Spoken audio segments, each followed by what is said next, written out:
단 한 장의 보고서. 그것은 핵무기보다 더한 위력으로 백악관을 침묵시켰습니다.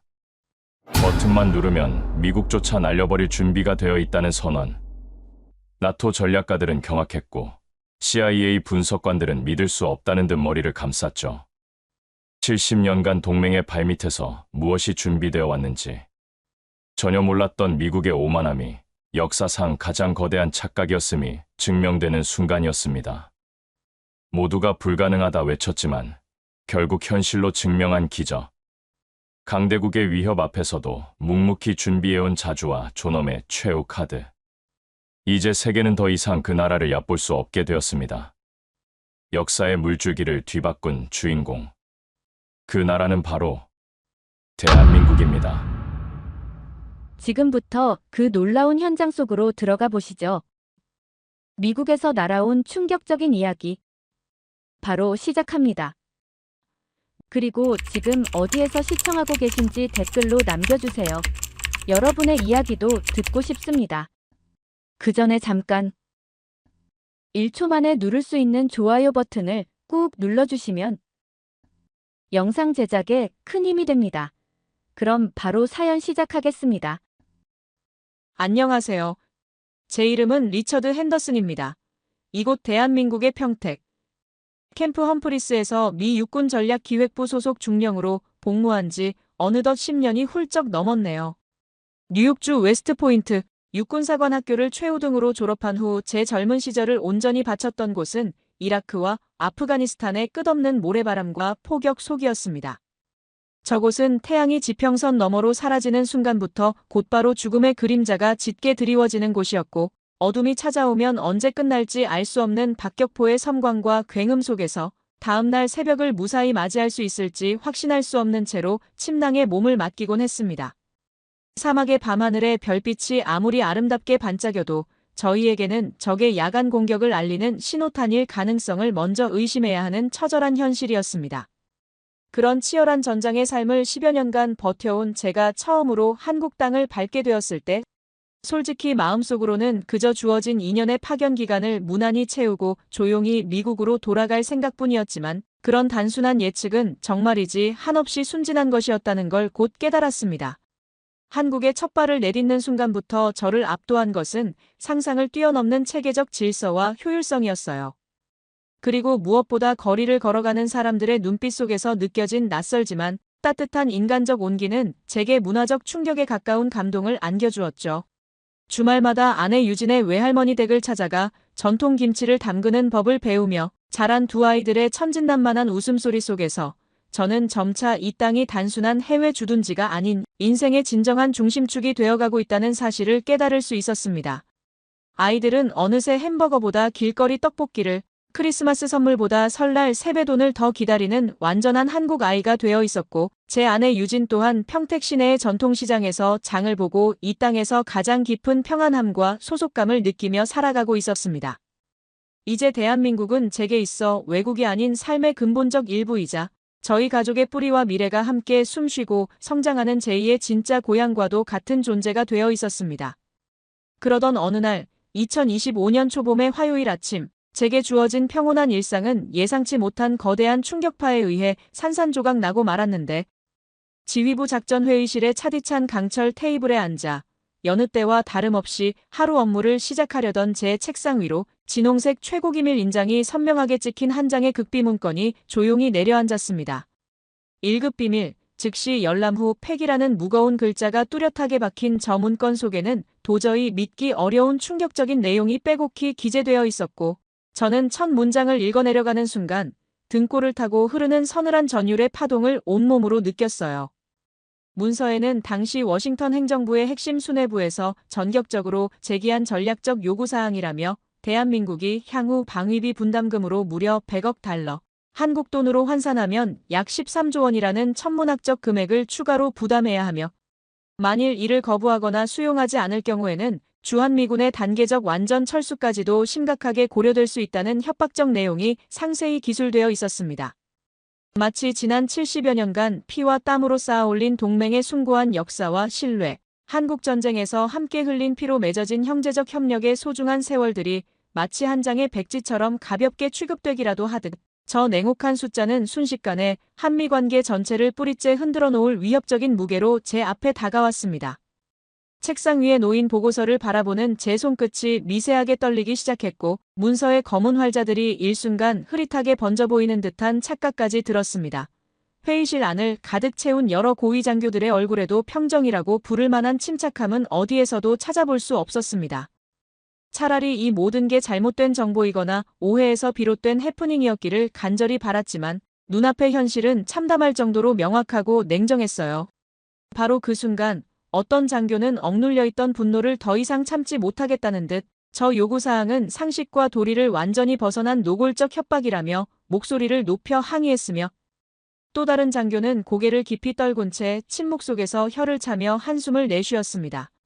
하지만 그 누구도 저 터무니없고 비상식적인 액수를 도저히 받아들일 수 없다는 분명하고 단호한 입장을 공개적으로 내놓지는 못한 채 모든 이들이 마치 견고한 벽에 정면으로 부딪힌 듯한 무력한 정적에 완전히 잠식되어 있었어요.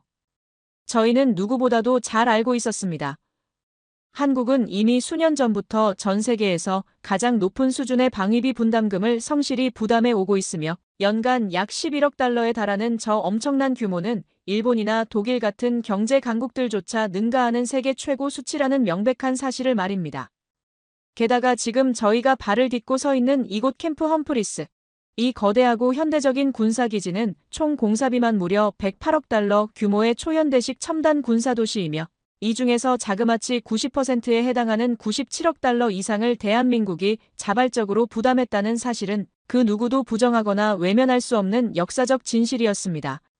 전 세계 그 어느 나라가 자국의 신성한 영토 내에 주둔하는 외국 군대를 위해 이토록 전폭적이고 헌신적인 재정적, 행정적 지원을 아낌없이 제공했던 선례가 있었던가를 떠올리자 한미동맹이라는 거룩한 이름의 진정한 무게는 오히려 부끄럽고 송구스럽기까지 했습니다. 제 머릿속은 복잡하고 혼란스러운 감정들로 완전히 뒤엉키기 시작했어요.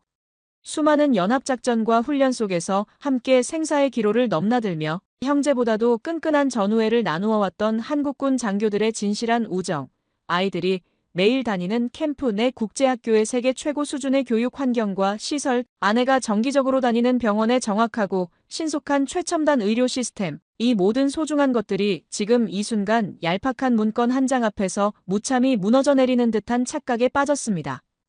심지어 불과 몇 년 전, 제 동료 장교가 중요한 회의 도중 갑작스러운 심근경색으로 쓰러졌을 때 신고 접수 후 단 5분 만에 현장에 긴급 출동한 한국 의료진이 완벽한 응급처치로 동료의 소중한 생명을 구해냈던 그 감동적인 현장이 제 눈앞에 생생하게 떠올랐습니다. 그토록 치밀하고 신속하게 작동하는 의료 응급체계, 사람의 생명을 그 무엇보다도 최우선으로 여기는 한국 의료진들의 숭고한 대응 방식은 미국 본토의 그 어떤 유명 병원이나 의료시설보다도 훨씬 정확하고 인간적이며 따뜻했습니다. 그날 저녁 저는 관사로 돌아와 창밖으로 내다보이는 평택 시내의 화려한 불빛들을 바라보며 긴 밤을 뜬 눈으로 지새웠습니다. 그 순간부터 저는 더 이상 단순한 한 명의 미군 장교로만 머물러 있을 수 없었어요. 제 가족의 안녕과 평화, 이 나라의 숭고한 존엄성, 그리고 동맹이라는 신성한 이름으로 맺어진 약속의 근본적 본질을 지키기 위해 저는 군복을 입은 채로 진실의 어두운 시면을 향해 나아가는 위험천만한 길을 시작하기로 단호히 결심했습니다. 저는 회의실 의자를 거칠게 박차고 일어나 창밖을 응시했습니다. 제 두 아이가 매일 즐겁게 다니는 최첨단 과학 실험실까지 완벽하게 갖춘 세계 수준의 국제학교, 미군 가족들이 고향 텍사스나 캘리포니아보다도 더욱 편안하고 안전하며 풍요롭게 지낼 수 있도록 모든 것을 아낌없이 지원해주는 나라가 바로 대한민국이었습니다. 전 세계 그 어떤 동맹국도 심지어 영국이나 프랑스 같은 전통적 우방국들조차 이렇게까지 전폭적이고 헌신적인 지원을 제공하는 곳은 단 한 곳도 없습니다. 그런데 바로 그런 은혜로운 나라의 등에 날카로운 칼을 꽂는 치명적 배신을 지금 저의 조국 미국이 냉혹하게 저지르고 있었습니다. 그날 밤 관사로 돌아와 침대에 누웠지만 도무지 잠이 오지 않아 뜬 눈으로 긴 밤을 지새웠습니다. 창밖으로 펼쳐지는 평택 시내의 찬란하고 화려한 불빛들이 유난히 가슴 아프게 다가왔습니다.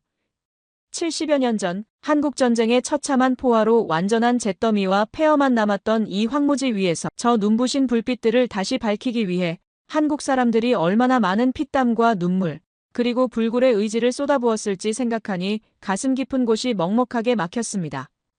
제 아내는 매일 삼성 갤럭시 스마트폰으로 고향 가족들과 영상통화를 나누고 아이들은 방탄소년단과 블랙핑크의 노래를 즐겁게 흥얼거리며 K-팝 댄스를 따라합니다. 저희 가족의 일상생활은 이미 한국의 찬란한 문화와 세계 최고 수준의 기술력으로 가득 차 있었습니다. 그런 고마운 나라에 지금 저희는 온갖 은혜를 원수로 갚는 배은망덕한 짓을 하고 있었죠. 직업군인으로서 평생을 바쳐 지켜내야 한다고 굳게 믿어왔던 정의와 동맹이라는 숭고한 가치가 뿌리부터 완전히 흔들리는 절망적인 밤이었습니다.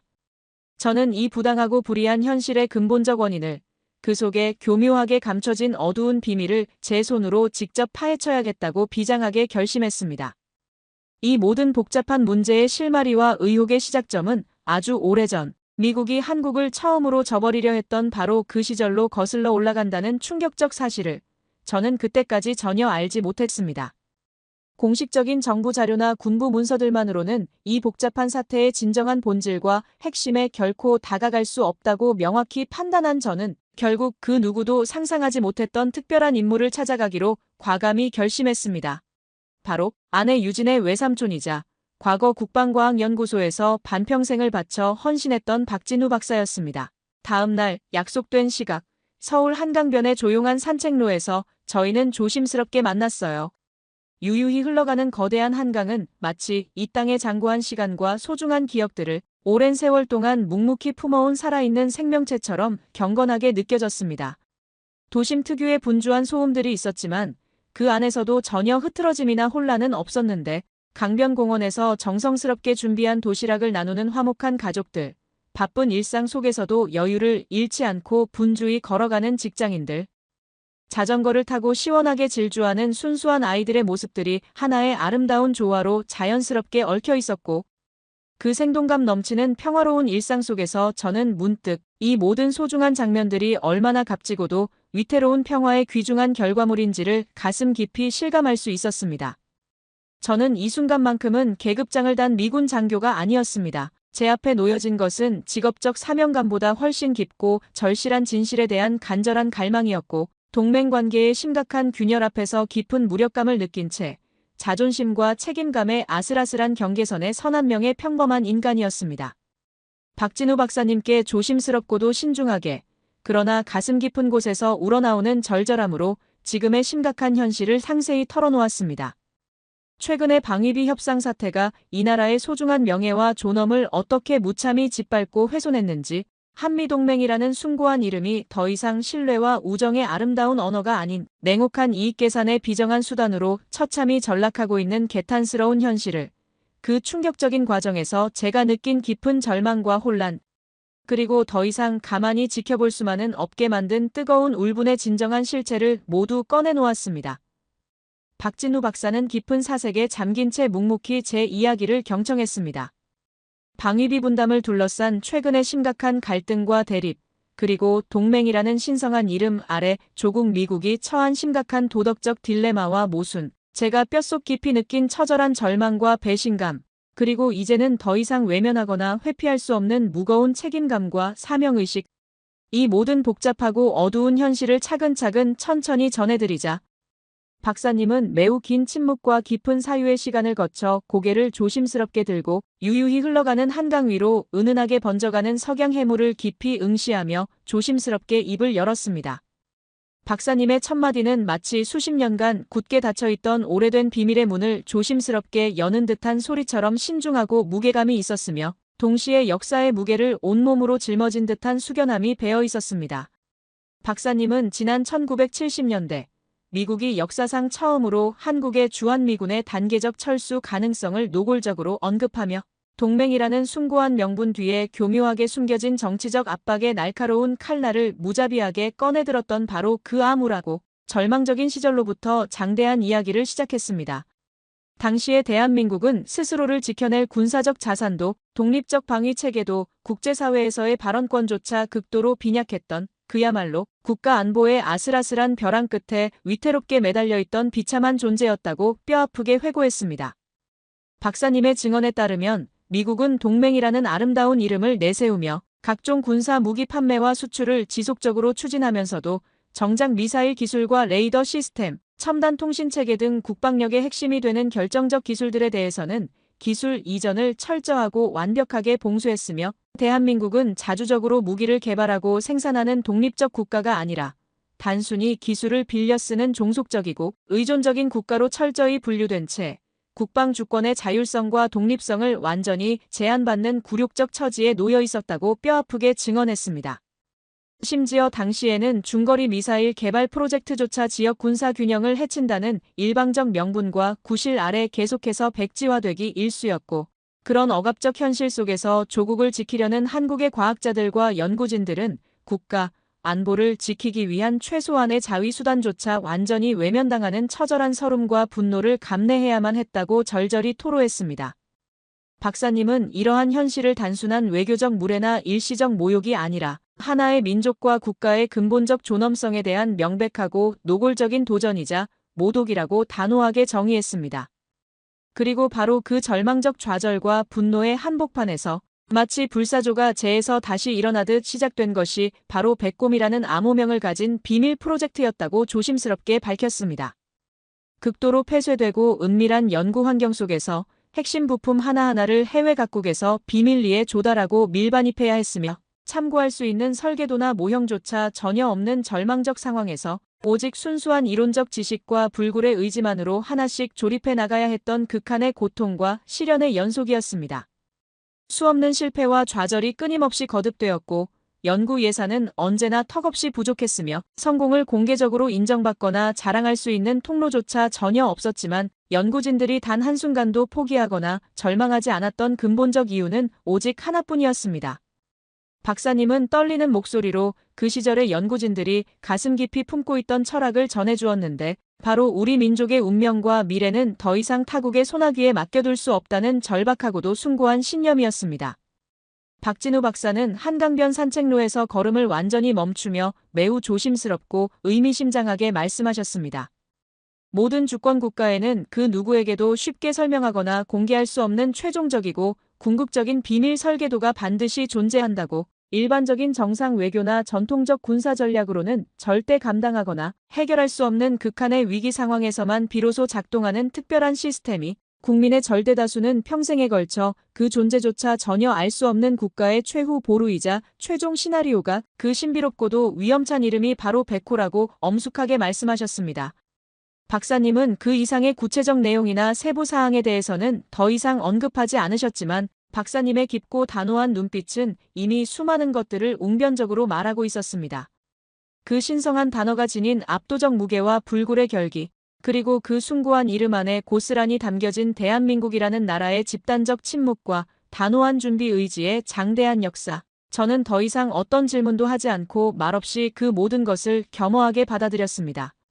며칠이 흐른 후 박진우 박사님은 저를 서울 외곽의 한적한 곳에 위치한 개인 연구사무실로 특별히 초대해 주셨습니다. 퇴직 후에도 개인적으로 꾸준히 정리하고 보관해온 연구 수첩과 설계 도면들, 그리고 회고록의 일부를 직접 보여주시겠다고 하시며, 이것은 단순한 기술적 설명이나 학술적 해설이 아니라 이 나라가 생존과 번영을 위해 수십 년간 험난하고 치열한 길을 묵묵히 걸어왔는지를 생생하게 체감할 수 있게 될 것이라고 의미심장하게 말씀하셨죠. 벽면 전체에는 일반적인 위성 지도나 공식 도표 대신에 박사님이 직접 손으로 그린 오래된 설계 스케치들과 연필로 꼼꼼히 작성된 연구 메모지들이 층층이 붙어 있었으며, 중앙의 넓은 책상 위에는 수십 년 전부터 차곡차곡 정성스럽게 정리해온 두꺼운 연구 노트들이 시대순으로 가지런히 놓여 있었습니다. 박사님은 그 중에서도 특별히 중요한 한 장의 종이를 조심스럽게 꺼내어 책상 위에 경건하게 펼쳐 보이셨는데, 그것은 정부의 공식 문서도 아니고 군부의 비밀 보고서도 아닌 오로지 박사님이 평생에 걸쳐 직접 손으로 그려온 무수한 선들과 도식들, 그리고 간결하지만 깊은 의미가 담긴 짧은 문장들이 복합적으로 엮여진 일종의 기억의 지도이자 영혼의 설계도였어요. 그 소중한 기록 속에는 차가운 숫자나 객관적 데이터보다는 뜨거운 감정과 인간적 온기가 있었고, 건조한 수치나 통계보다는 불굴의 의지와 숭고한 다짐이 생생하게 살아 숨쉬고 있었습니다. 박사님은 그 귀중한 자료를 하나씩 차근차근 짚어가며 감동적인 이야기를 들려주셨습니다. 이 땅이 극심한 군사적 모욕과 체계적인 기술적 배제라는 이중고 속에서도 어떻게 한치도 물러서지 않고 굳건히 버텨냈는지를, 단 한 기의 무기를 완성하기 위해 수십 번의 뼈아픈 좌절과 실패를 꿋꿋이 견뎌내고 수백 명의 이름도 빛도 없는 애국적 과학자들이 밤낮을 가리지 않고 불철주야 연구에 매달리며 진정으로 자기 힘으로 생존하는 자주독립국가를 만들어내기 위해 개인적 영예와 안락함을 기꺼이 포기했는지를, 그 장대하고 감동적인 이야기는 단순한 과학기술의 발전사나 학술적 기록이 아니라 한 민족의 치열한 생존 의지와 불굴의 자존심이 만들어낸 숭고한 역사 그 자체였습니다. 그 소중한 기록 속에서 백곰이라는 암호명으로 불렸던 최초의 미사일 개발 프로젝트가 겪어야 했던 초기의 참담한 실패와 절망적 좌절, 그리고 마침내 끝까지 포기하지 않고 지켜낸 감격적인 첫 성공의 역사적 순간까지, 모든 소중한 기억과 감동이 그 낡고 누렇게 변색된 메모지 안에 완전히 고스란히 보존되어 있었습니다. 박진우 박사님은 직접적으로 상세히 설명해주지는 않으셨지만 저는 직감적으로 깊이 느낄 수 있었습니다. 박사님이 조심스럽게 언급하신 백호는 특정한 물리적 무기나 군사시설이 아닌 대한민국이라는 국가가 그 누구 앞에서도 절대 무릎 꿇지 않겠다는 숭고한 의지의 선언이자 그 누구도 함부로 침범하거나 넘볼 수 없는 신성한 경계선이라는 것을.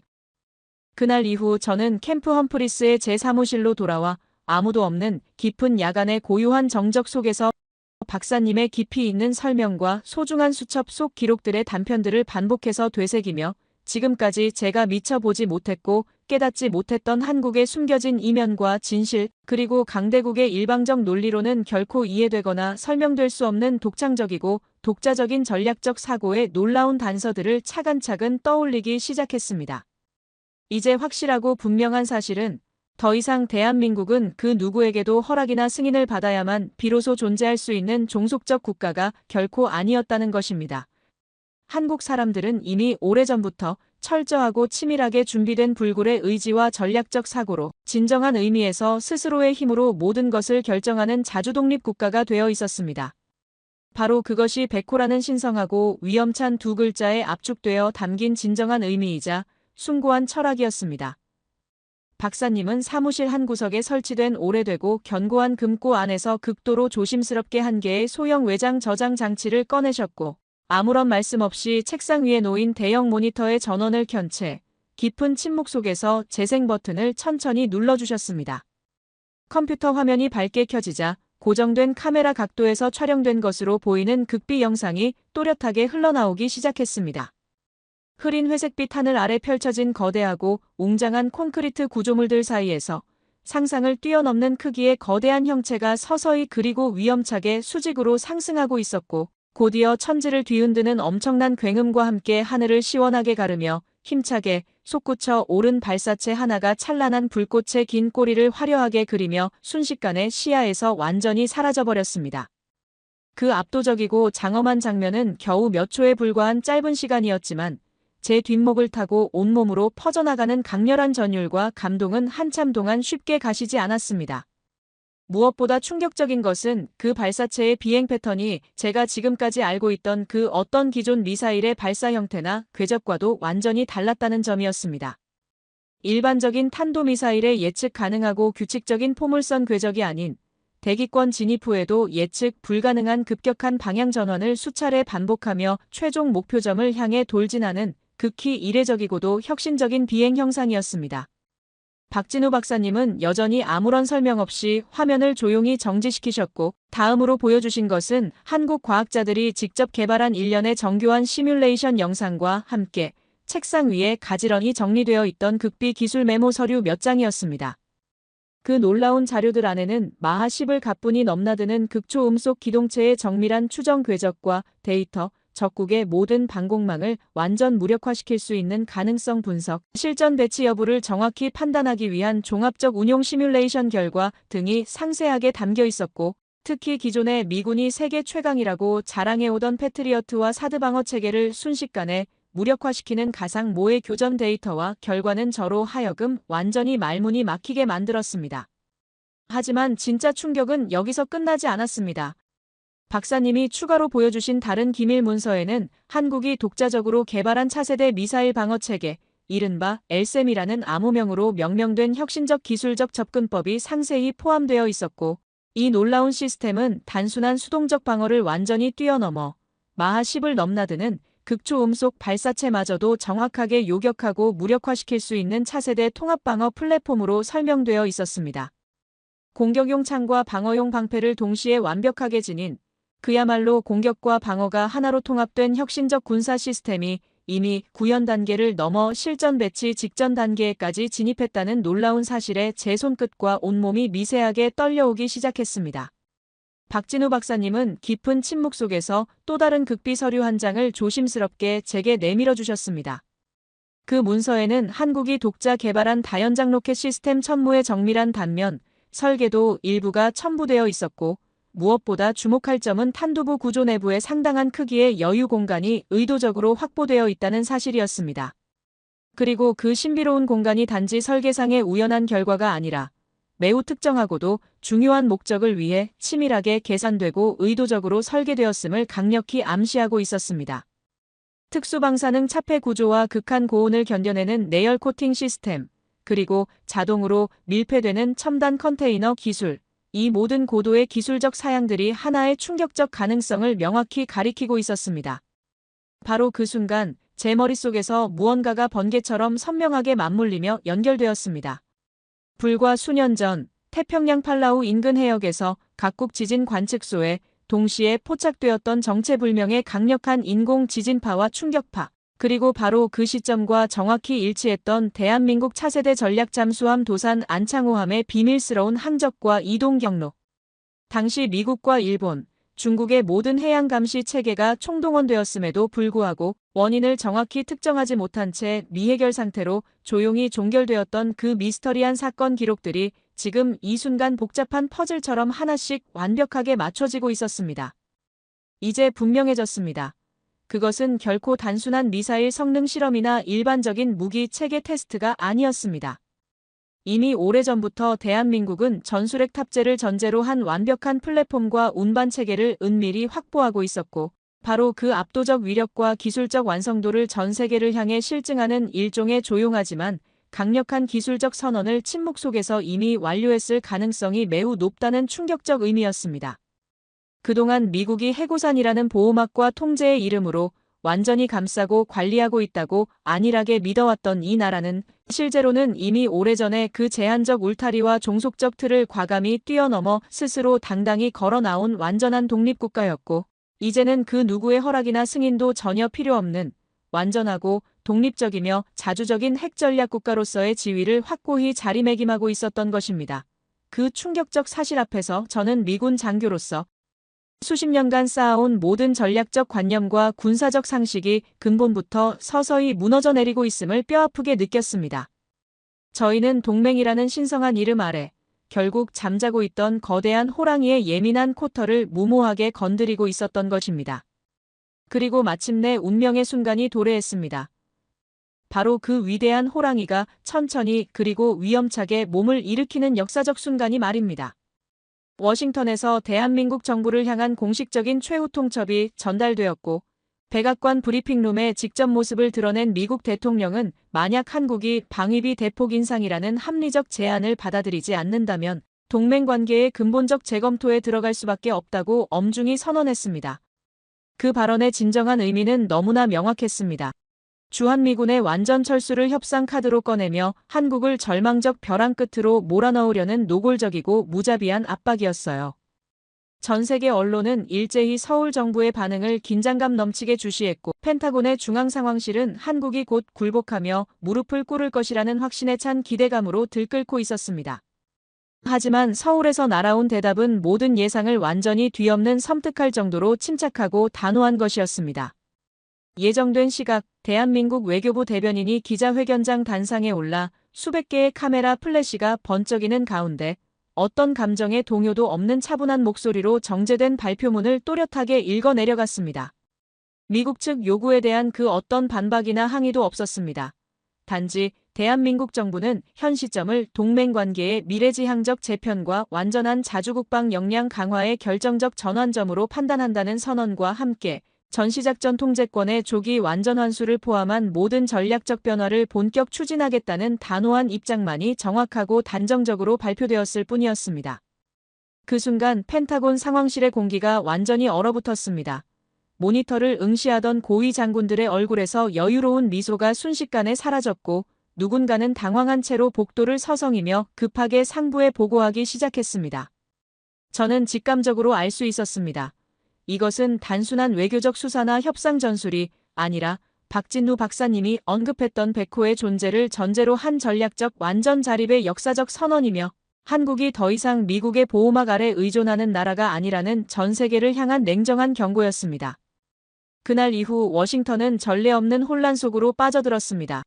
백악관 내부에서는 더욱 강경한 압박 조치를 주장하는 대통령 측근들과 이미 상황이 돌이킬 수 없는 지경에 이르렀다며 전면 재검토를 촉구하는 국무부 및 합참 인사들 사이에 격렬한 대립이 벌어졌고 일부 전략 분석가들은 백호의 실체 파악을 위한 비공식 정보 분석에 착수하며 한국은 이미 완전히 다른 차원으로 진입했다는 충격적 진단을 조심스럽게 내부 보고서에 기록하기 시작했습니다.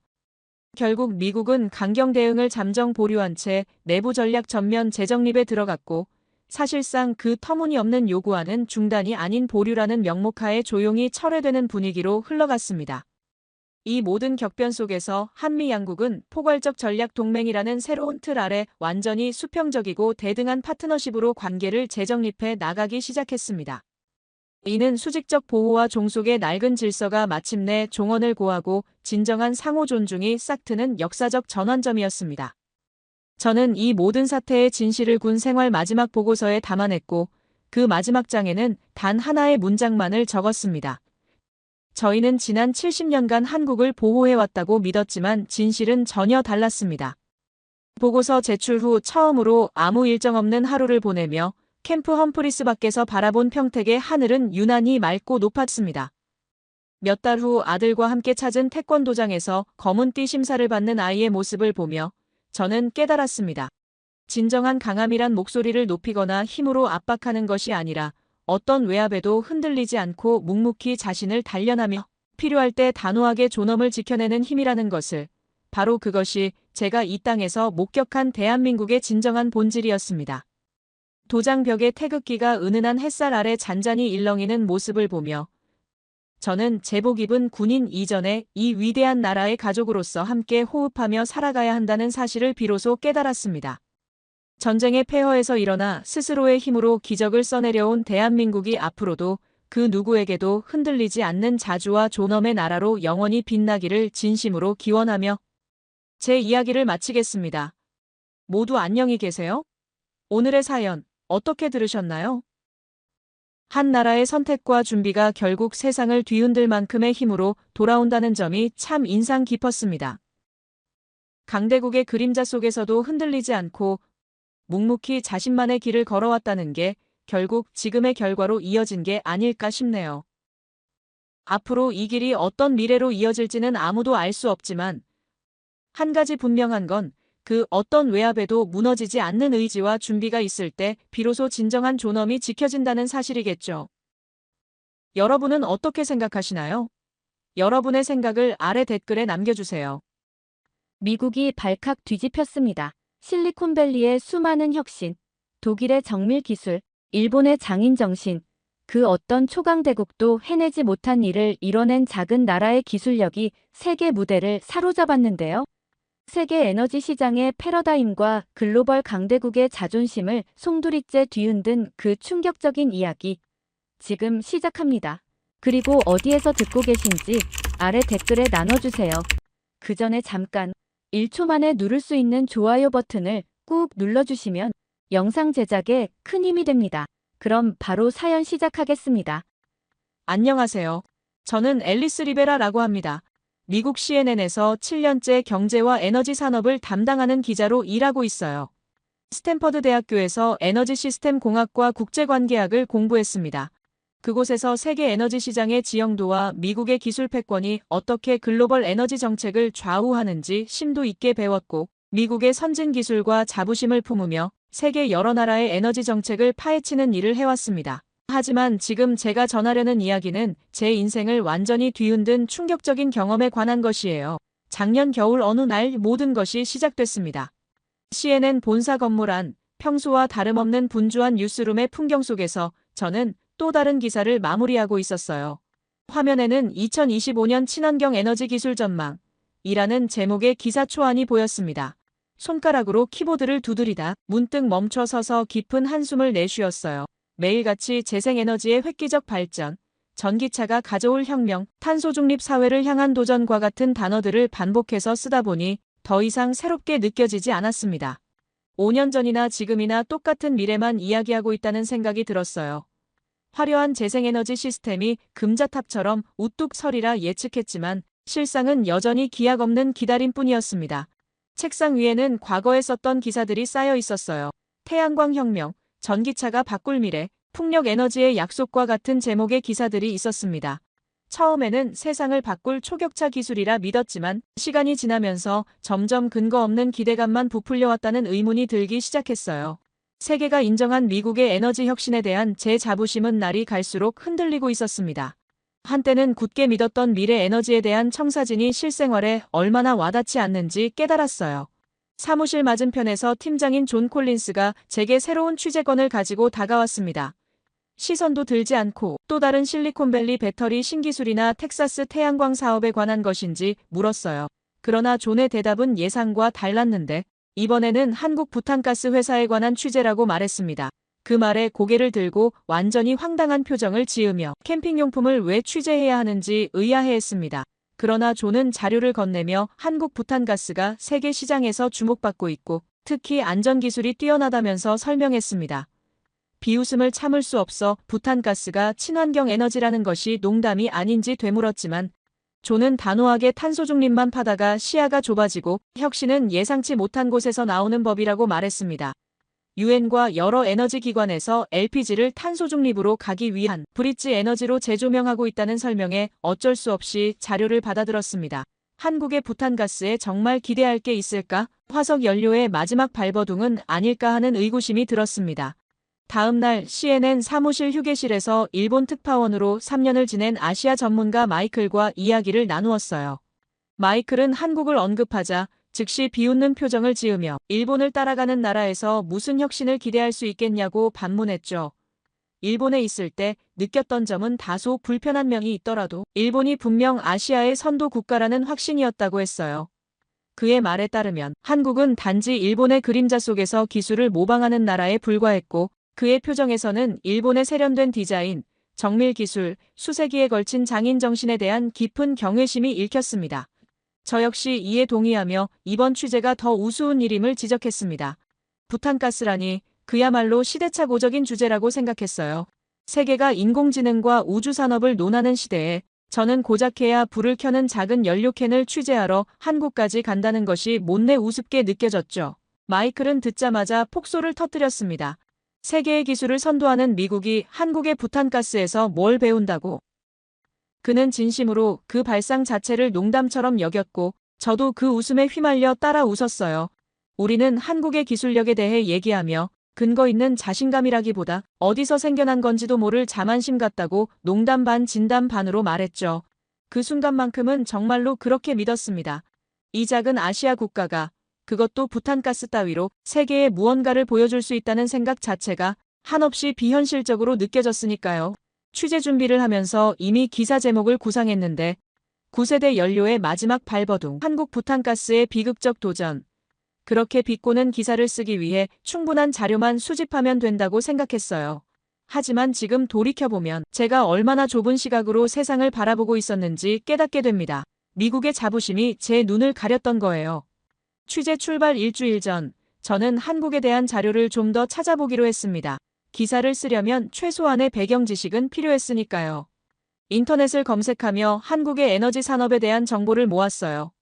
그러나 놀랍게도 한국은 최근 몇 년간 스마트팜 기술과 신재생 에너지 연구에 상당한 투자를 하고 있었습니다. 태양광 패널 생산량도 세계 상위권에 있었고 전기차 배터리 기술도 미국 못지않았어요. 생각보다는 앞서가고 있네. 라고 중얼거렸지만 여전히 부탄가스에 대한 의문은 해소되지 않았습니다. 카메라와 노트북, 녹음기 등 취재 장비를 챙기며 다시 한번 팀장이 준 자료를 펼쳐봤어요. LPG는 탄소 중립으로 가는 브릿지 에너지, 한국 부탄가스의 세계시장 지배력, 안전기술의 혁신이라는 키워드가 눈에 들어왔습니다. 브릿지 에너지라. 순간 의아함이 들었어요. 미국에서는 이미 구식으로 취급되는 에너지원인데 왜 세계는 주목하는 걸까요? 시간이 흐르고 어느덧 출발 날짜가 되어 취재팀과 함께 JFK 공항에 도착을 하였고 10시간이 넘는 긴 비행 속에서 인천으로 향하는 여정 내내 창밖을 바라보며 생각에 잠겼어요. 미국은 세계 에너지 시장의 선두주자로서 늘 혁신을 이끌어왔습니다. 셰일가스 혁명, 전기차 붐, 태양광 패널 개발까지 우리는 항상 앞서왔어요. 그런 미국이 작은 동아시아 국가의 부탄가스 기술을 취재한다는 게 아직도 이해되지 않았습니다. 그러나 인천공항에 도착하자마자 첫인상에 굉장히 놀랐는데요. 예상과 달리 인천공항은 놀라울 정도로 깔끔하고 현대적이었습니다. 자동화된 출입국 시스템, 쾌적한 공기, 정돈된 환경이 눈에 띄었어요. 뉴욕 JFK 공항의 다소 혼잡하고 노후된 모습과는 비교가 됐습니다. 사람들은 질서 있게 움직였고 디지털 안내판이 곳곳에 설치되어 있었어요. 생각보다 훨씬 발전했네 라고 속으로 생각했습니다.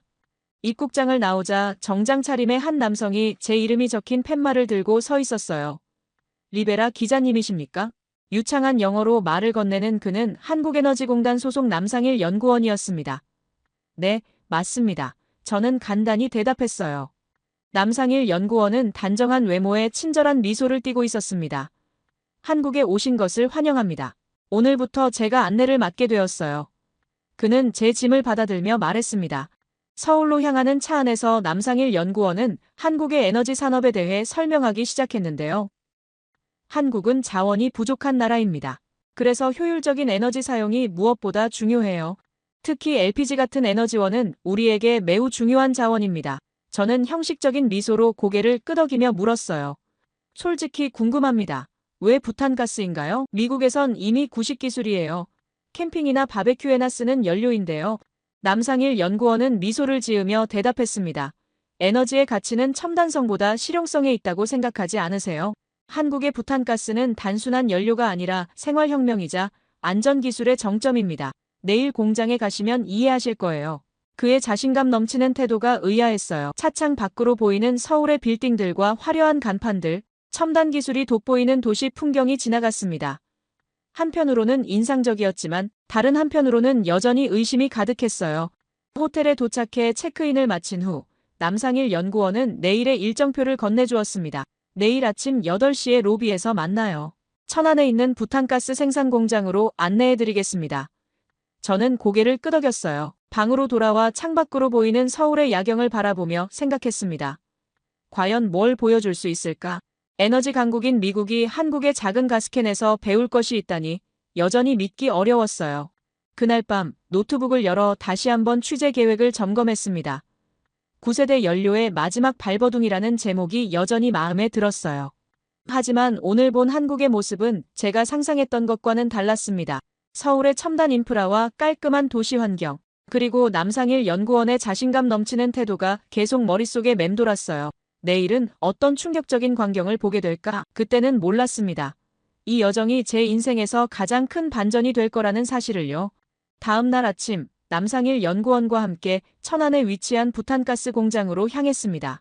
서울에서 천안까지 약 1시간 30분 정도 걸렸어요. 차 안에서 남상일 연구원은 오늘 방문의 의미를 상기시켜 주었습니다. CNN의 공식 취재 요청이라 특별히 공장 일부를 개방해 주시기로 했어요.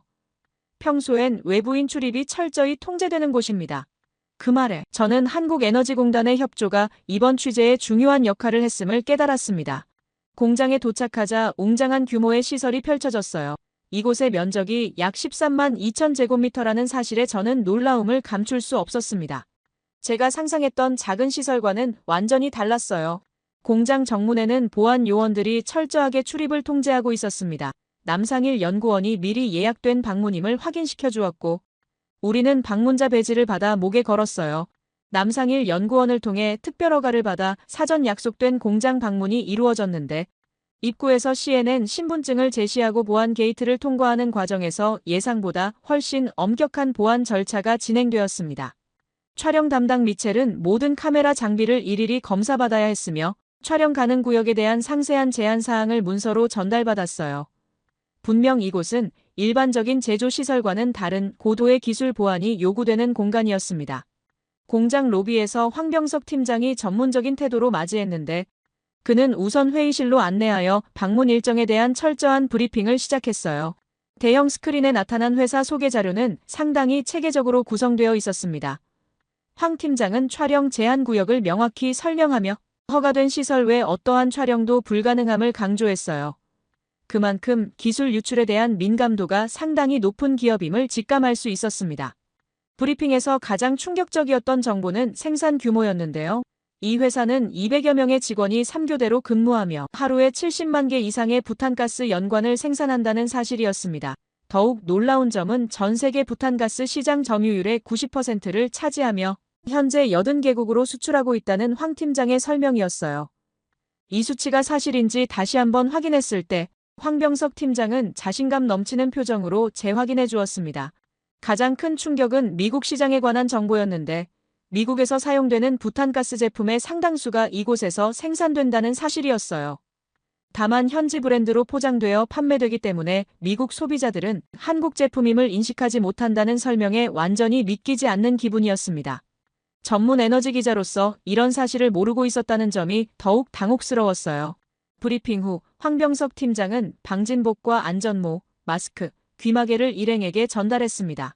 모든 위생 장비를 착용하고 상세한 안전 교육을 마친 다음 취재진은 특별히 설계된 관람 데크로 안내받았는데 이 격리된 공간에서는 방음 강화 유리를 통해 생산 공정을 안전하게 관찰할 수 있었습니다.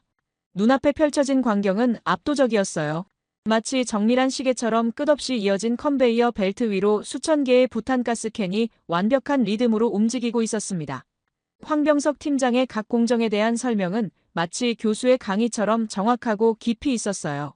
특수 강판을 원형으로 말아 용접하는 구역에서는 모든 용접 부위가 레이저 센서와 작업자의 육안으로 이중 검수되는 과정이 진행되고 있었습니다. 기계가 놀라운 속도로 작동하는 와중에도 숙련된 작업자들은 미세한 불량품까지 놀라운 정확도로 가려내고 있었어요. 다음으로 관찰한 연관의 상단과 하단의 뚜껑을 부착하는 공정은 이 기술의 핵심이었습니다. 연관과 상단 부분에 적용되는 이중 밀봉 처리는 가스 누출을 원천 차단하는 특허 기술이었어요. 현미경급 품질 검사, 장비 앞에서 작업자들이 미세한 밀봉 상태까지 확인하는 모습에서 완벽을 추구하는 장인 정신이 엿보였습니다. 가장 인상적인 구역은 단연가스 충전 공정이었어요. 이 구역은 철저한 보안과 안전 시스템으로 무장되어 있었습니다. 방폭 설비, 자동 소화 시스템, 다중가스 누출 감지기가 첨단 네트워크로 연결되어 있었어요. 위험구역으로 지정되어 접근이 제한된 이곳에서는 모든 작업자가 정전기 방지 장비를 완벽하게 착용하고 24시간 자동 감시 시스템의 보호 아래 작업하고 있었습니다. 품질 검사 구역에서는 완성된 부탄가스 캔이 55도의 뜨거운 물에 침수되어 가스 누출을 검사받는 과정이 진행되고 있었어요. 국내 법규상 부탄가스 캔의 폭발 가능 압력이 15kg으로 규정된 것에 비해 이 검사에서는 5에서 6kg의 압력을 가해 안전성을 철저히 확인하는 과정이 이루어지고 있었습니다. 한국 기업의 안전 기준이 법적 요구사항을 훨씬 상회한다는 점이 명백했어요. 견학을 마치고 회의실로 돌아와 황병석 팀장이 제시한 추가 자료는 더욱 충격적이었는데 이 공장의 불량률은 100만 개 중 1개 미만으로 이는 미국의 최첨단 공장들도 달성하기 어려운 세계 최고 수준의 품질 관리였어요. 이 수치는 단순한 통계가 아닌 한국 제조업의 놀라운 정밀도를 증명하는 지표였습니다. 창고 구역으로 이동하자 전 세계로 향하는 수출 준비 중인 제품들이 정연하게 정리되어 있었어요. 목적지를 묻자 황병석 팀장은 미국, 일본, 유럽 등 전 세계 60여 개국으로 매일 수십 대의 컨테이너가 출고된다고 답했습니다. 작은 한국 기업의 제품이 이토록 광범위한 글로벌 네트워크를 구축했다는 사실은 기존의 세계 무역 인식을 완전히 뒤흔드는 충격이었어요. 공장 방문을 마무리하며 남상일 연구원과 황병석 팀장은 특별 제작된 안전 부탄가스 샘플을 선물로 전달했습니다. 이것이 저희의 자부심입니다. 실험해보셔도 안전합니다라는 그들의 자신감 넘치는 표정에서 기술에 대한 절대적인 확신이 느껴졌어요. 차량으로 돌아오는 길에 머릿속은 완전히 혼란스러웠습니다.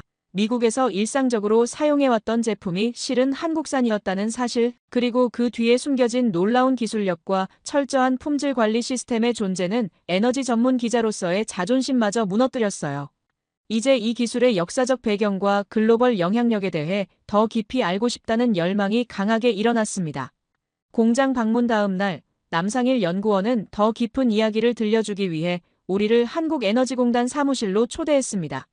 그곳에서 한국 부탄가스 기술의 진정한 혁신과 역사에 대해 알게 되었는데, 무엇보다 놀라웠던 것은 2008년 세계 최초로 개발한 폭발 방지 부탄가스 기술이었습니다. 이 기술이 적용된 한국 부탄가스 제품은 지난 10년간 무려 4억 개 이상이 생산되어 세계 곳곳에서 사용되어 왔어요. 그 사이 안전사고는 손에 꼽을 정도로 드물었고, 이는 그 자체로 놀라운 기록입니다. 정교한 기술력과 까다로운 품질 관리 시스템 덕분에 이제 한국 부탄가스는 전 세계에서 가장 믿을 수 있는 부탄가스라는 타이틀이 아깝지 않아요. 일상의 편리함 뒤엔 눈에 보이지 않는 최고 수준의 안전기술이 늘 함께하고 있죠. 이 말을 듣는 순간 저는 그저 믿기지 않았습니다. 가스를 담은 제품이 폭발하지 않는다니? 처음엔 과장된 홍보 문구라고 생각했어요. 하지만 남상일 연구원은 실제 테스트 영상을 보여주었습니다. 불에 직접 던져 넣어도 강한 충격을 가해도 폭발하지 않는 부탄가스 캔의 모습에 저는 완전히 충격을 받았어요. 어떻게 이런 기술이 세계적으로 알려지지 않았는지 이해할 수 없었습니다. 더 놀라운 사실은 한국 부탄가스의 세계 시장 점유율이었어요. 전 세계 부탄가스 연간 소비량은 56억 개 정도인데 그중 한국산 부탄가스가 차지하는 점유율은 무려 90% 이상이라고 했습니다. 외국인에게 한국 제품하면 보통 핸드폰이나 세탁기를 떠올리지만 사실 휴대용 부탄가스야말로 이미 오래전부터 세계 1위를 차지해온 한국의 숨은 챔피언이었어요. 한 번도 안 써본 사람은 있어도 한 번만 써본 사람은 없다는 말이 있을 정도로 생활 필수품으로 자리 잡은 제품이었습니다. 남상일 연구원은 한국 부탄가스의 역사적 배경도 상세히 설명해 주었는데 흥미롭게도 부탄가스의 종주국은 일본이었습니다. 부탄가스라는 단어 자체가 일본에서 유래되었으며 일본이 오랫동안 장악했던 시장이었어요. 그러나 1986년을 기점으로 상황이 급변했습니다. 88 서울올림픽을 앞두고 외국인들의 한국 방문이 급증하면서 숙박과 요식업이 성업을 이루던 시기였어요. 세계적인 축제인 만큼 먹고 마시는 문화가 발달했고 휴대용 부탄가스의 수요는 폭발적으로 증가했습니다. 당시 한국의 독특한 외식 문화, 즉 테이블마다 간편하게 음식을 직접 조리할 수 있는 시스템은 외국인들에게 엄청난 충격이었어요. 그 당시 해외에서는 찾아볼 수 없는 광경이었기 때문입니다. 부탄가스의 편리함을 경험한 외국인들은 자국으로 돌아간 후에도 한국에서 사용했던 부탄가스를 찾기 시작했고 이것이 해외 수출의 시작점이 되었어요. 가장 극적인 전환점은 1995년 1월 17일에 일어났습니다. 일본 효고현 아와지섬 북부 해안에서 발생한 규모 7.3의 고베 대지진은 일본 역사상 두 번째로 큰 지진이었어요. 6,434명의 사망자를 낸 이 대재앙으로 일본은 전기와 가스 공급이 끊기는 위기를 맞았습니다. 이때 휴대용 부탄가스는 생존의 필수적인 물품이 되었고 수요가 급증하자 일본은 한국에서 부탄가스를 수입할 수밖에 없었어요. 종주국이라 자부하던 일본이 한국에 의존하게 된 결정적 순간이었습니다. 이 역사적인 역수출을 계기로 한국의 부탄가스는 글로벌 시장에서 확고한 입지를 다지기 시작했어요. 특히 2008년 세계 최초로 터지지 않는 부탄가스 기술을 개발한 것은 또 하나의 혁신적인 도약이었습니다. 부탄가스의 치명적인 약점인 폭발 위험성을 완전히 제거한 이 기술은 세계 시장에 큰 충격을 주었어요. 현재 한국의 부탄가스는 미국, 일본, 유럽을 비롯한 전 세계 80개국 이상으로 수출되며 글로벌 시장에서 그 품질과 안전성을 인정받고 있습니다. 캠핑장에서, 가정에서, 혹한의 야외 현장까지 지구 곳곳의 다양한 환경 속에서도 한국 부탄가스는 언제나 안정적으로 제 역할을 해내고 있어요. 국경을 넘어 이제는 대한민국 기술력의 상징으로 불릴 만큼 그 위상은 날로 높아지고 있습니다. 이 정보를 듣고 저는 바로 미국 소비자들의 반응이 궁금해져서 온라인 커뮤니티에 이 사실을 공유했어요. 반응은 폭발적이었습니다. 아니, 내가 쓰던 부탄가스가 전부 한국 브랜드였네. 나는 요리할 때 토치를 많이 이용하는데 항상 저 부탄가스를 사용하고 있다. 등의 댓글이 쇄도했어요. 사람들은 자신들이 일상적으로 사용하던 제품이 한국에서 만들어졌다는 사실에 놀라워했습니다. 더욱 흥미로웠던 것은 한식에 대한 세계적 관심이 증가하면서 부탄가스에 대한 관심도 함께 높아졌다는 점이었어요. 특히 코로나19 이후 집에서 요리하는 문화가 확산되면서 홈쿡 레시피를 따라하는 외국인들이 한국식 조리법과 함께 부탄가스 사용법을 배우기 시작했습니다. 이는 한국 음식 문화의 확산과 함께 부탄가스의 인지도를 더욱 높이는 계기가 되었어요. 남상일 연구원은 한국 부탄가스 기술의 핵심은 안전성에 있다고 강조했습니다. 특히 이중 밀봉 기술과 내압 설계, 그리고 특수 합금 소재 개발은 세계 어디에서도 찾아볼 수 없는 한국만의 기술이었어요. 이 기술들은 수십 년간의 연구 개발과 끊임없는 품질 개선을 통해 완성되었습니다. 한국의 부탄가스 기술이 세계 시장을 정복한 배경에는 처음부터 안전을 최우선으로 여긴 장인 정신이 있었어요. 일본이 가격 경쟁력에 초점을 맞추는 동안 한국은 안전과 품질에 투자했고, 그 결과 세계 시장에서 일본을 완전히 뛰어넘을 수 있었습니다. 종주국을 넘어선 기술력은 한국의 자부심이자 세계가 인정한 성과였어요. 이 모든 이야기를 듣고 나서 저는 머리를 감싸주며 생각했습니다. 이런 놀라운 이야기를 왜 아무도 모르는 거지? 미국에서 수많은 에너지 관련 기사를 써왔지만 한국 부탄가스의 세계적인 위상과 기술력에 대해서는 단 한 번도 들어본 적이 없었어요. 이것이야말로 진정한 언성 히어로였습니다. 세계인의 일상에 깊숙이 들어와 있지만 누구도 그 존재를 제대로 인식하지 못했던 한국의 위대한 기술력이었어요. 저는 이 이야기를 전 세계에 알려야겠다고 결심했습니다. 다음 날 남상일 연구원은 저를 부탄가스 공장의 또 다른 면을 보여주기 위해 안내했는데요. 이번에는 생산시설이 아닌 품질관리연구소와 직원교육센터였어요. 겉으로 보이는 기술과 생산량 이면에 있는 정신적 가치, 즉 한국 부탄가스 산업의 근본 철학을 배울 수 있는 곳이었습니다. 연구소 입구에는 안전은 타협하지 않는다라는 문구가 한글과 영어로 크게 새겨져 있었어요. 이곳에서 만난 15년 경력의 박민호 수석 품질관리사는 한국의 장인 정신에 대해 깊이 있는 이야기를 들려주었습니다. 하루 70만 개의 제품을 만들어내는 현대화된 공장에서 여전히 장인 정신이 살아있다는 사실이 놀라웠어요. 박민호 수석은 자리에서 일어나 벽에 걸린 오래된 흑백 사진들을 가리켰습니다. 1970년대 초창기 부탄가스 공장의 모습이었어요. 허름한 공장에서 소수의 직원들이 수작업으로 부탄가스를 만드는 모습이었습니다. 우리는 가스를 만드는 게 아닙니다. 사람의 안전을 담습니다. 박 수석의 말에서 단순한 제품 생산을 넘어선 깊은 철학이 느껴졌어요. 남상일 연구원은 한국인들의 정신세계에 대해 설명했습니다. 한국의 민족적 호는 고난을 극복하는 과정에서 더욱 강해졌습니다. 식민지배와 전쟁, 극심한 가난을 겪으며 한국인들은 어떤 어려움도 이겨낼 수 있다는 불굴의 의지를 키워왔어요. 저는 이런 역사적 배경이 단순한 제조를 넘어 오늘날 한국의 기술 혁신과 품질에 대한 거의 집착에 가까운 집념으로 이어졌다는 사실을 깨달았습니다. 전쟁의 폐허 속에서 시작해 세계를 향해 기술을 수출하는 지금에 이르기까지 그 여정엔 수많은 도전과 실패, 그리고 포기하지 않는 끈기가 깃들어 있었죠. 이러한 집요한 완벽 추구가 바로 오늘날 한국산이라는 이름에 신뢰와 자부심을 더하는 원동력이 되었고, 부탄가스 하나에도 그 정신이 고스란히 담겨 있는 것이라 생각했어요. 직원 교육센터로 이동하자 하나의 실수가 한 가정의 행복을 앗아갈 수 있다는 문구가 벽에 붙어 있었어요. 이곳에서는 모든 신입 직원들이 최소 3개월간의 엄격한 교육을 받는다고 했습니다. 놀라운 것은 기술 교육뿐만 아니라 마음가짐에 대한 교육도 중요시한다는 점이었어요. 직원들은 자신이 만드는 제품이 어떤 사람들의 일상에서 어떻게 사용되는지, 그리고 그 안전이 얼마나 중요한지를 끊임없이 되새긴다고 했습니다. 교육센터 한쪽에는 세계 각국에서 보내온 감사 편지들이 전시되어 있었어요. 특히 1995년 고베 대지진 당시 일본 피해 지역에서 보내온 편지는 가장 눈에 띄는 위치에 있었습니다. 한국의 부탄가스 덕분에 우리 가족은 따뜻한 음식을 먹을 수 있었습니다.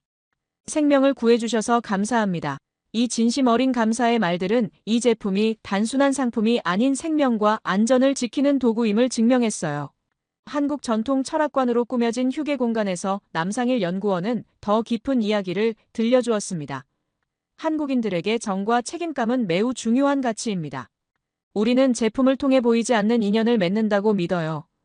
그래서 제품을 만들 때 그것을 사용할 누군가의 얼굴을 떠올립니다.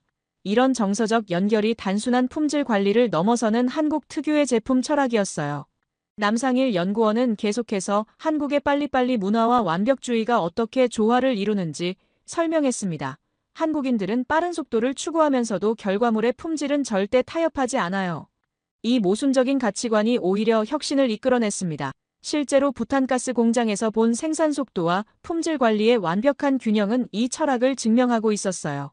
연구소의 마지막 방은 미래기술실이었습니다. 여기서는 버려진 부탄가스 용기를 100% 재활용하는 친환경 기술과 탄소 배출을 최소화하는 새로운 연소 방식 등 미래를 위한 연구가 진행되고 있었어요. 화려한 미래 에너지만 쫓던 제 시각에서는 볼 수 없었던 현실적이고 지속 가능한 혁신이 이곳에서 이루어지고 있었습니다. 진짜 기술은 사람을 위한 겁니다. 남상일 연구원의 이 한마디가 제 마음에 깊이 새겨졌어요. 그동안 제가 취재해온 화려한 신기술들은 항상 미래를 위한 것이었지만 이곳의 기술은 지금 이 순간 사람들의 안전과 행복을 지키기 위한 것이었습니다. 그 차이가 너무나 선명하게 다가왔어요. 연구소를 나오면서 저는 문득 세계사의 흐름을 생각했습니다. 작은 반도 국가에 불과했던 한국이 어떻게 이토록 많은 분야에서 세계적인 성과를 이루어낼 수 있었는지가 이제 조금씩 이해되기 시작했어요. 부탄가스 하나에서도 민족의 혼과 철학, 역사의 아픔을 딛고 일어선 불굴의 의지가 담겨 있었습니다.